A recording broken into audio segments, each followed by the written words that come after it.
This is Anne. She's a 20-year-old woman living in Bidi Bidi, a refugee camp in Uganda. She fled her village in the Democratic Republic of the Congo following violent clashes with armed groups. She heard from a friend about the women's center in the area where she lives in the camp and came to seek help on September 21st, 2020. Now that we've met Anne, we're going to walk through the case management steps with her as we learn more about her story. When Anne arrives at the Women's Center, she's welcomed by a caseworker who introduces herself and her role. She provides Anne with information about confidentiality and its exceptions. Afterwards, Anne gives her consent to move forward with case management services offered by the caseworker.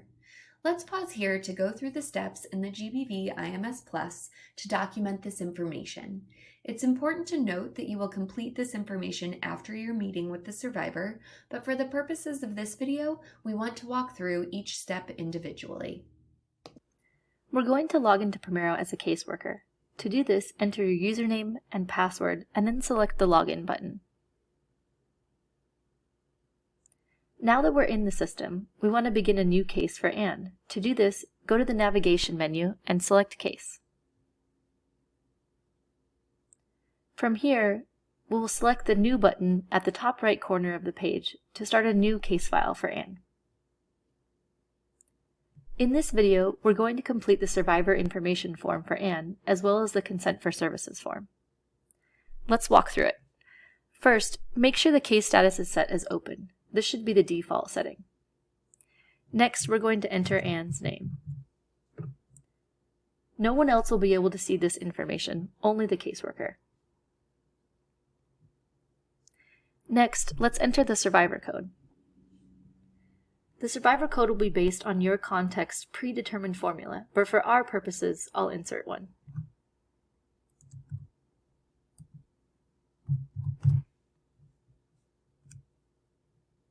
Next, you'll enter Anne's age. She's 20 here. If you know the exact date, you can change it by clicking on this. And if not, then it's good to estimate it's January 1st. Let's continue through the rest of the form.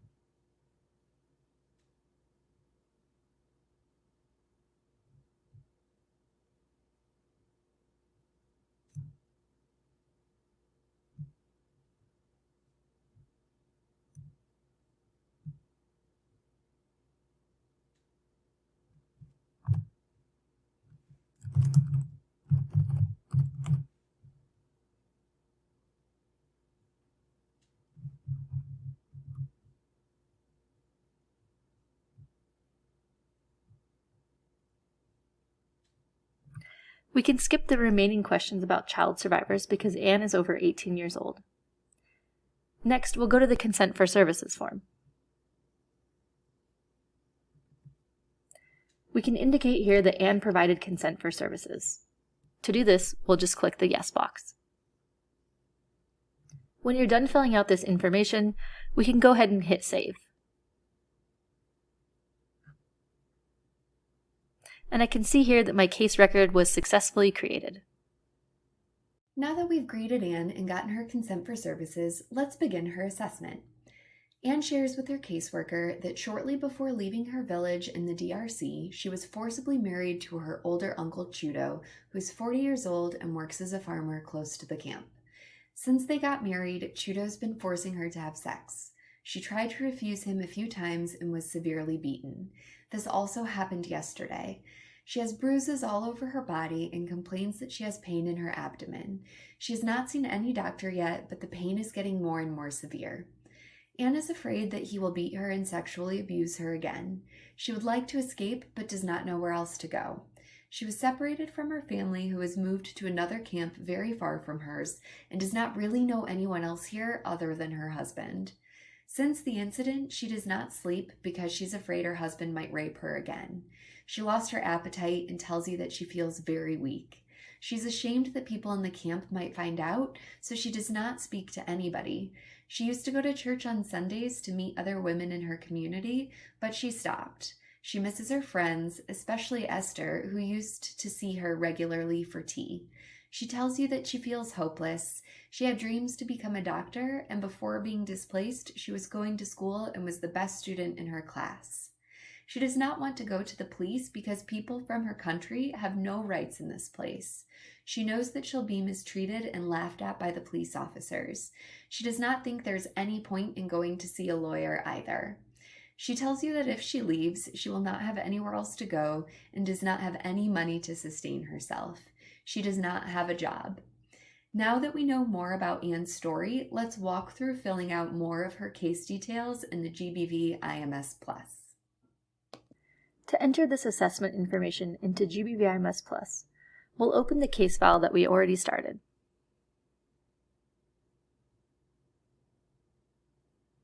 Here's where we can add the assessment information from Anne's case.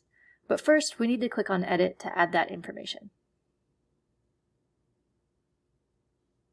From here, we can click on the Survivor Assessment page and begin. If you aren't sure about what information to add in each section, you can select Guidance. This is listed above each section and will provide you with help text to guide you on what information to include. For example, if you select Guidance for Survivor Context, you'll see a prompt telling you what to include in this section.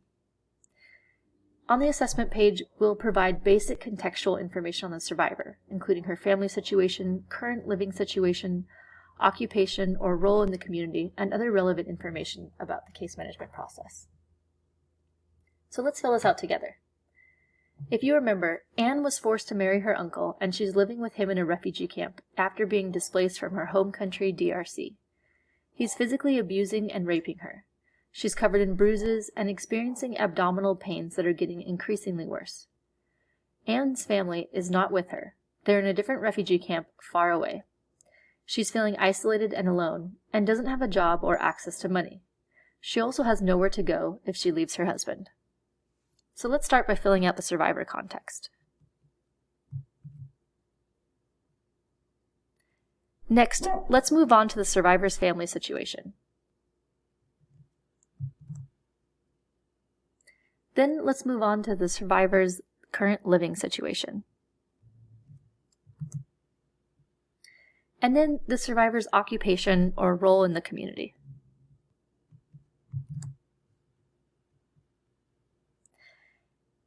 We can leave the specific considerations for child survivors blank because Anne is 20 years old and no children are involved. For reasons for seeking case management services, we can add in information about the survivor being afraid of additional acts of violence, the pain she's experiencing, and how she's feeling emotionally and psychologically.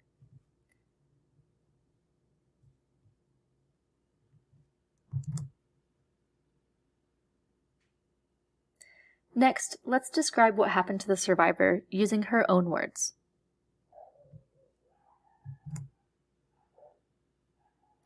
Moving on to the key assessment points, let's answer the following questions.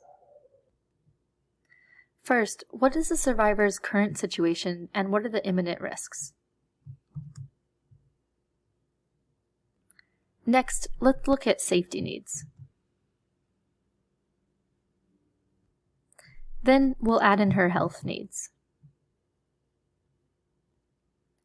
Next, we're adding her psychosocial needs.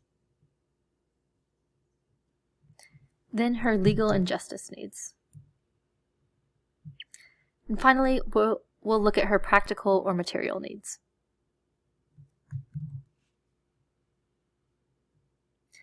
Lastly, we'll say how long it took us to complete the assessment for this case, which in this case was 30 minutes to an hour. And now we've completed the Survivor Assessment Case Management form.